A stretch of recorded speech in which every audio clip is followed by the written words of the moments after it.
Assalamualaikum warahmatullahi wabarakatuh. Baiklah, di sini kami dari kelompok 4 akan membahas tentang rekayasa genetika. Eh, saya sendiri Amana Marliana sebagai moderator dan pemateri pertama dengan NIM 2111009 dan teman saya ada Robiatul Adawiyah dengan NIM 2111002 sebagai pemateri ketiga dan selanjutnya ada Haufi Septa Fadila dengan NIM 2111042 sebagai pemateri kedua. Baiklah, di sini kita akan lanjut kepada materi pertama. Yang pertama yaitu baiklah, yang di sini ada struktur DNA. Struktur asam deoksiribonukleat atau DNA menyediakan kode kompleks yang mengkode untuk sintesis protein. Salah satu sifat DNA yang berguna adalah bahwa ia siap menganil, artinya ia mengubah sifat pengikatnya sebagai respons terhadap pemanasan dan pendinginan. Paparan suhu tepat di bawah titik didih 90-95 derajat Celcius menyebabkan DNA menjadi terdenaturasi sementara. Ketika panas memutuskan ikatan hidrogen yang menjaga heliks ganda tetap bersama, DNA akan terpisah secara longitudinal menjadi dua untai. Setiap untai menampilkan kode nukleotidanya, sehingga DNA dalam bentuk ini dapat diuji atau direplikasi.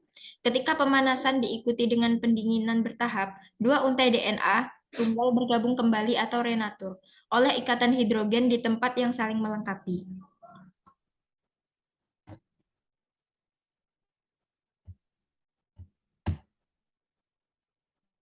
Selanjutnya, rekayasa genetika. Rekayasa genetika atau rekomendasi DNA merupakan kumpulan teknik-teknik eksperimental yang memungkinkan peneliti untuk mengisolasi, mengidentifikasi, dan melipat gandakan suatu fragmen dan materi genetika atau DNA dalam bentuk murninya. Rekayasa genetika merupakan dasar dari bioteknologi yang di dalamnya meliputi manipulasi gen, cloning gen, DNA rekombinan, teknologi modifikasi genetik, dan genetika modern dengan menggunakan prosedur identifikasi, replikasi, modifikasi, dan transfer materi genetik dari sel, jaringan, maupun organ.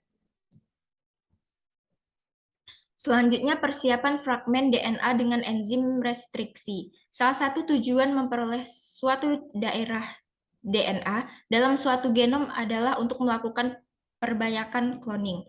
Untuk memperoleh suatu urutan DNA tersebut, maka dilakukan pemotongan genom DNA menjadi fragmen-fragmen dengan menggunakan enzim tertentu maupun memotong ikatan fosfodieter pada untaian DNA tersebut, yakni merupakan enzim restriksi. Sekuens DNA yang dikenali oleh enzim restriksi adalah pradominan, palindrom, atau pengulangan sekuens inverted. Get adalah sekuen palindrom yang khas dikenali oleh enzim restrict E. coli yang sering digunakan. Pengulangan terbalik yang melekat pada komplementaritas pasangan basa G, C, dan AT menghasilkan urutan 5 TTC yang direfleksikan sebagai AAG dalam untaian 3. Kebanyakan enzim restriksi mengenali 4, 6, atau 8 basa urutan, namun enzim restriksi lainnya mengenali 10, 11, 12, atau 15 urutan basa.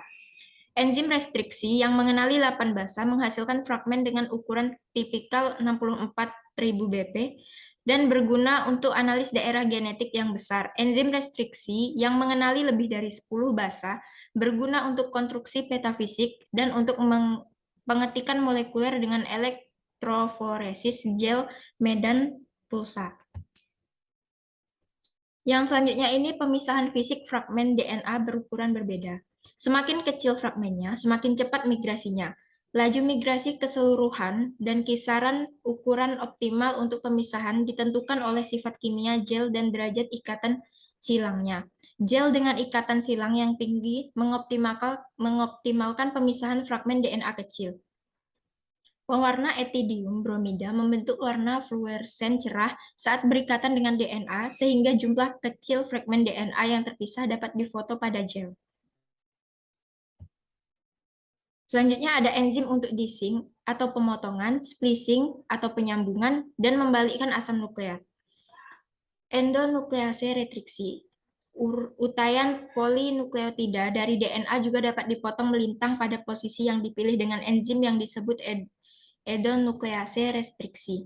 Enzim ini mengenali DNA asing dan mampu mencerna atau menghidrolisis ikatan DNA. Kehadiran enzim dalam sel bakteri melindungi bakteri terhadap DNA, bakteri riofag atau plasmid yang tidak kompatibel. Yang pertama itu ada ligase. Ini adalah enzim yang diperlukan untuk menutup ujung lengket bersama-sama Cl dengan menggabungkan kembali ikatan fosfat gula yang dipotong oleh endonuklease. Aplikasi utamanya adalah dalam menyambung akhir gen menjadi plasmid dan kromosom. Yang kedua ada reverse transkriptase. Ini adalah enzim paling dikenal karena perannya dalam replikasi virus AIDS dan retrovirus lainnya. Enzim DNA ini digunakan oleh ahli genetika sebagai alat yang berharga untuk mengubah RNA kerja menjadi DNA. Yang selanjutnya itu ada DNA komplementer. Salinan yang disebut DNA komplementer atau cDNA dapat dibuat messenger, transfer, ribosom, dan bentuk RNA lainnya. Teknik ini menyediakan sarana yang berharga untuk mensintesis gen eukariotik dari transkrip mRNA. Keuntungannya adalah gen yang disintesis akan bebas dari sekuens intervening intron yang dapat mempersulit pengelolaan gen eukariotik dalam rekayasa genetik. DNA komplementer juga dapat digunakan untuk menganalisis urutan nukleotida RNA seperti yang ditemukan di ribosom dan RNA transfer. Selanjutnya akan dibahas oleh Haufi Septafadila. Kepada Haufi dipersilahkan. Selanjutnya, metode yang digunakan untuk mengukur, mensintesis, dan mengurutkan DNA. Ukuran relatif asam nukleat biasanya diketahui dengan jumlah pasangan basa atau nukleotida yang dikandungnya. Misalnya, sekuens polidromik yang dikenali oleh endoklase biasanya panjang 4-10 bp. Gen rata-rata dalam E. coli adalah sekitar 1.300 bp atau 1,3 kilobase atau Kb, dan seluruh genomnya adalah sekitar 4,7 juta pasangan basa MB. Problem hibridasi digunakan secara rutin dalam cloning DNA. Urutan asam amino protein digunakan untuk menyimpulkan urutan DNA dari mana probe dapat dibangun dan digunakan untuk mendeteksi koloni bakteri yang mengandung koloning. Gen cDNA dikodekan oleh mRNA. Digunakan untuk mendeteksi gen yang mengkode mRNA. Teknik masam atau Gilbert dan metode Sanger atau terminasi didoksi adalah dua metode yang digunakan secara rutin untuk penentuan urutan DNA. Teknik masam Gilbert tergantung pada tanggung jawab kimia relatif dari ikatan nukleotida yang berbeda, sedangkan metode Sanger menyala pemanjangan urutan DNA dengan memasukkan didioksинukleotida ke dalam urutan.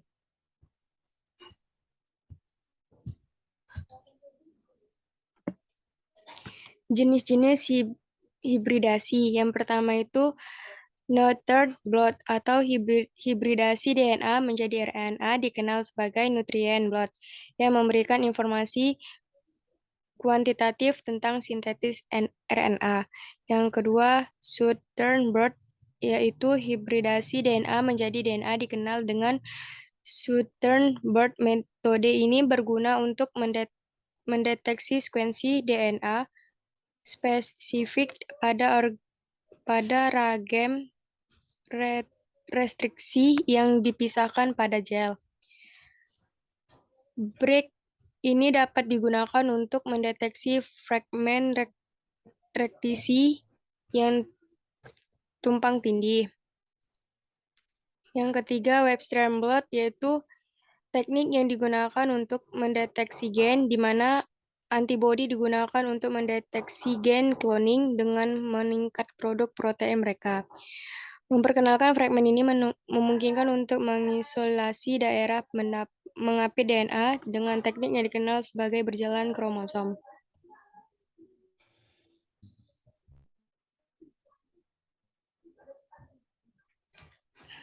Ini probe nukleat. Scale clones of growth medium. Mekanismenya itu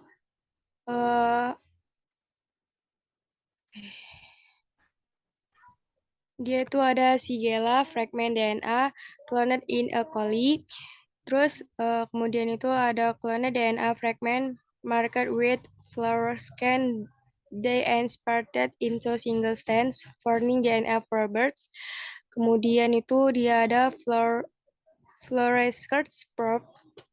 Kemudian itu ada dia session 1, terbagi menjadi 4 session 1, 2, 3, dan 4. Kemudian menjadi DNA extracts from scored specimen was bolted on nitrocolous paper. Kemudian itu dari situ tuh terbagi lagi menjadi 4. DNA is denatured to single starts of DNA. Kemudian DNA probe are added to the DNA stored specimens. Yang terakhir itu ada DNA probes hybrided with Shigella DNA from stool samples fluorescence in that presence of Shigella in stool specimen.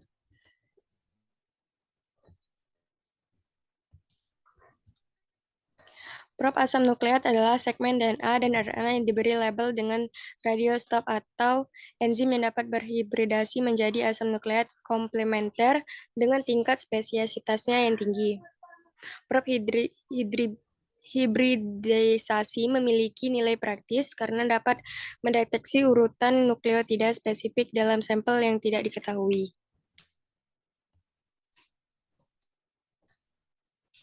Klasifikasi prop DNA. Yang pertama itu prop DNA adalah metode mengaplikasi mereka hanya mendeteksi DNA dan spesimen tetapi tanpa amplifikasi yang sama. Prop DNA memiliki banyak aplikasi sebagai berikut. Yang kedua, sejumlah prop DNA telah dikembangkan untuk diidentifikasi isolat, kultur, dan untuk berbagai kegunaan dalam mikrobiologi klinis dengan deteksi langsung mikroba dalam spesimen klinis. Dan yang kedua itu dengan identifikasi organisme setelah isolasi budaya.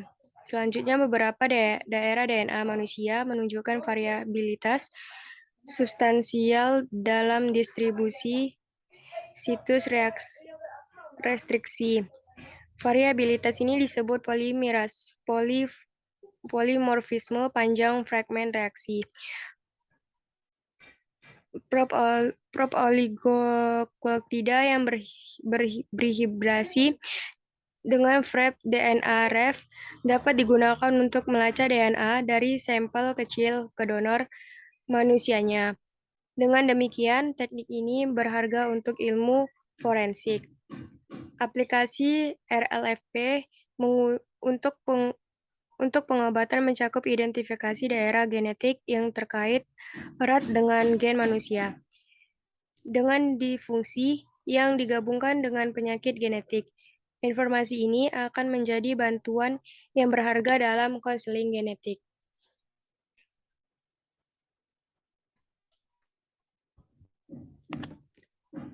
Yang selanjutnya, reaksi rantai polimerasi. Yang pertama, PCR atau polimerasi chain reaction merupakan suatu teknik perbanyakan atau amplifikasi potongan DNA secara in vitro pada daerah spesifik yang dibatasi oleh dua primer oligonukleotida. Yang kedua dalam PCR, urutan oligonukleotida yang diidentik dengan mengampit urutan target pertama kali disintesis. Oligonukleotida disintesik ini biasanya panjangnya sekitar 20 nukleotida dan berfungsi sebagai primer untuk sintesis DNA.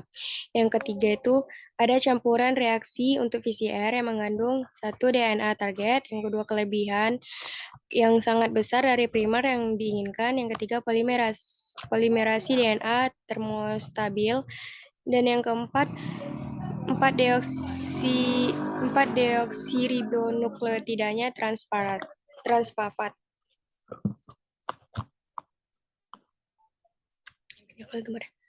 Proses VCR itu dapat dilihat seperti di gambar. Itu dia yang pertama itu DNA sampel, yang kedua primers, yang ketiga itu nukleotidas. Terus ada lagi ya tag polimerase, mix buffer, dan VCR tube. Itu disatukan dia akan menghasilkan seperti yang digambar. Terbentuk menjadi tiga, yang pertama denaturing, yang kedua annealing, dan yang ketiga extensions.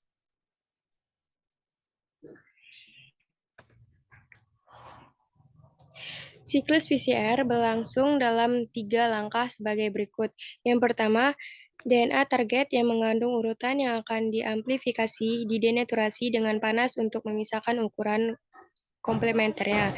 Biasanya DNA target memiliki panjang antara 100 sampai 5000 bp. Yang kedua, suhu diturunkan sehingga primer dapat menyatu dengan DNA di kedua sisi urutan target.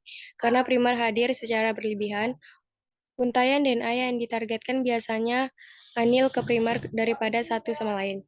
Yang ketiga, DNA polimerasi memperluas primer dan mensintesis salinan ukuran sequence DNA target menggunakan deokrisis bonukleotida trifosfat.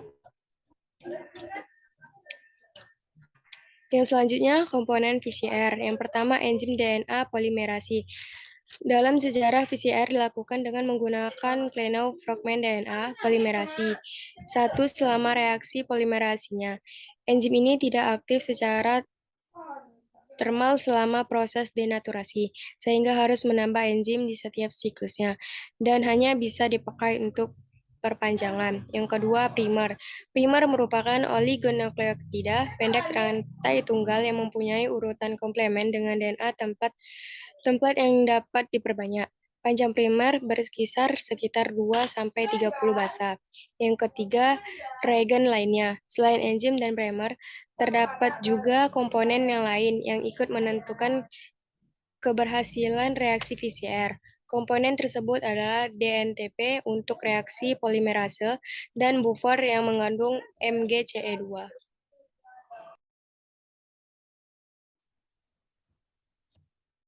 Baiklah, materi yang ketiga akan dijelaskan oleh Robiatul Adawiyah.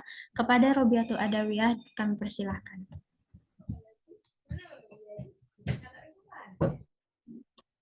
Selanjutnya yaitu teknologi DNA rekombinan.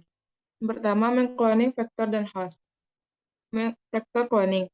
Vektor cloning meliputi yang pertama, plasmid adalah vektor yang sangat baik karena kecil, berkarakteristik baik, mudah dimanipulasi, dan dapat dipindahkan ke sel inang yang sesuai melalui transformasi.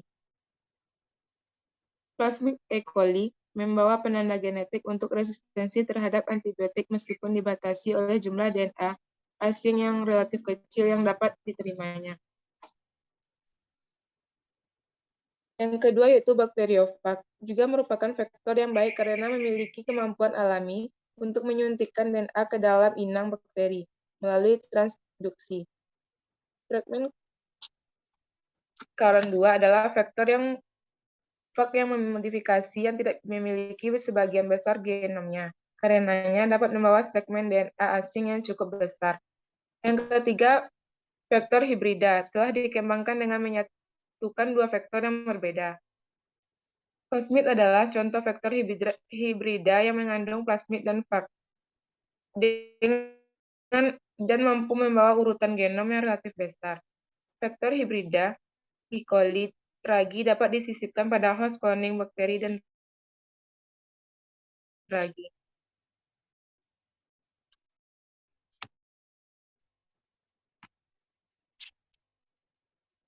Yang kedua yaitu mengcloning host. E. coli adalah inang cloning tradisional yang masih digunakan di sebagian besar percobaan.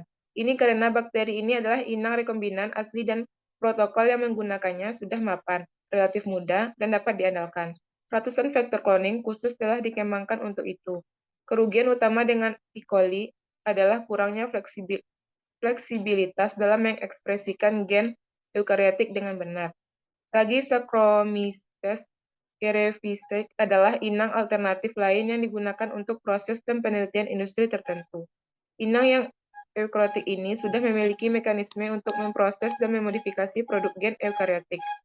Teknik tertentu juga dapat menggunakan bakteri yang berbeda, atau Bacillus subtilis, kultur sel hewan, dan bahkan hewan dan tumbuhan hidup untuk dijadikan sebagai inang cloning.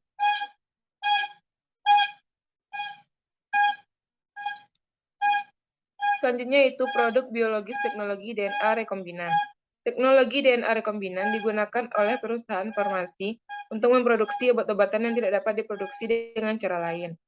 Penyakitnya seperti diabetes dan dwarfisme, yang disebabkan oleh kekurangan hormon esensial, sekarang sedang diobati dengan mengganti dengan gen hormon yang hilang. Selanjutnya, organisme yang dimodifikasi secara genetik. Proses pengenalan gen asing secara artifisial ke dalam organisme disebut transfeksi, dan organ rekombinan yang dihasilkan dengan cara ini disebut dengan organisme transgenik atau yang dimodifikasi secara genetik. Gen asing telah dimasukkan ke dalam berbagai mikroba, tumbuhan, dan hewan melalui teknik DNA rekombinannya, yang dikembangkan khusus untuk mereka. Organisme perancang transgenik tersedia untuk berbagai aplikasi bioteknologi, karena mereka adalah bentuk kehidupan yang unik yang tidak akan pernah terjadi, mereka dapat dipatenkan. Selanjutnya itu terapi gen. Terapi gen adalah teknik untuk mengganti gen yang rusak dengan yang normal pada individu dengan penyakit genetik yang fatal atau sangat melemahkan. Manfaat yang melekat dari terapi ini adalah untuk secara permanen menyembuhkan disfungsi fisiologis dengan memperbaiki cacat genetik.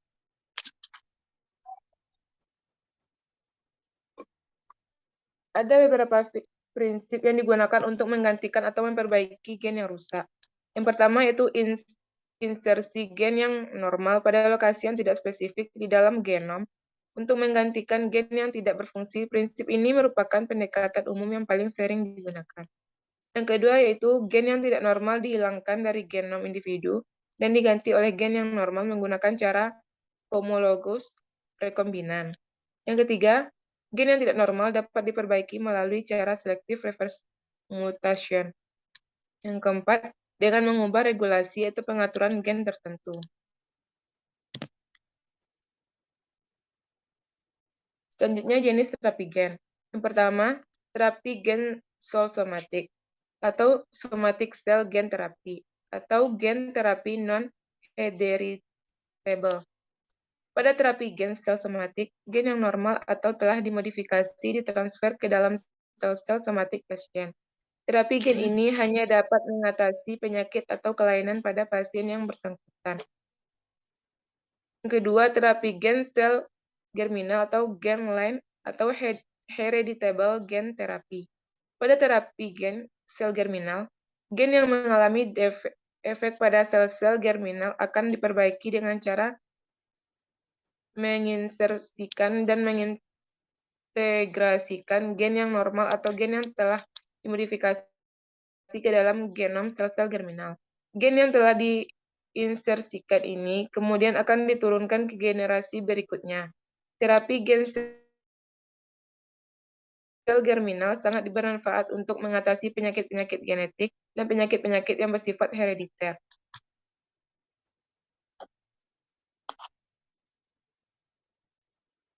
Selanjutnya, metode terapi gen. Yang pertama, transfer gen yang telah dimodifikasi atau gen normal ke dalam sel-sel sasaran pada pasien dengan menggunakan vektor biologi, yaitu virus. Yang kedua, transfer gen yang telah dimodifikasi atau gen yang normal ke dalam sel-sel sasaran pada pasien dengan menggunakan cara non-virus. Beberapa cara non-virus juga yang dapat digunakan adalah naked DNA, oligonukleotides, lipoplexes, dan poluplexes, hybrid methods, dan dendrimers.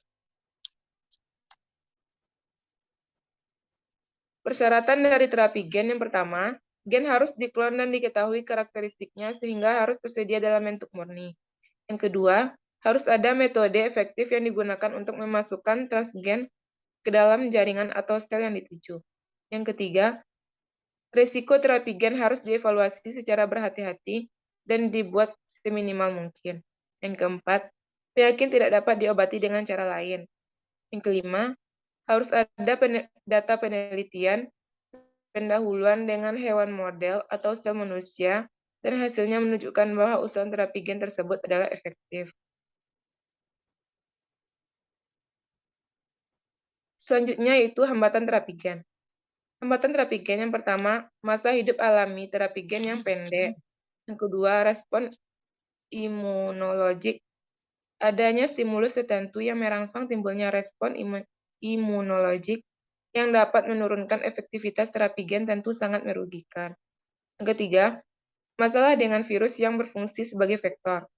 Yang keempat, kelainan gen yang multiple. Terapi gen sulit digunakan untuk mengobati penyakit-penyakit yang disebabkan oleh adanya kombinasi gen-gen yang mengalami kerusakan. Misalnya pada penyakit jantung, tekanan darah tinggi, Alzheimer, gratitis, dan diabetes. Selanjutnya itu potensi untuk timbulnya tumor.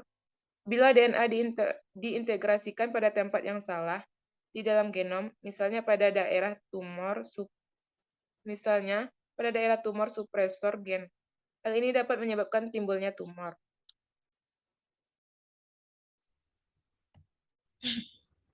Baiklah, sekian presentasi kami pada siang hari ini. Untuk teman-teman yang ingin bertanya, silakan bertanya di dalam kolom komentar. Terima kasih atas perhatiannya, karena kami di sini perempuan semua, jadi kami tidak meminta maaf apabila ada kesalahan, karena perempuan selalu benar. Saya ucapkan wassalamualaikum warahmatullahi wabarakatuh.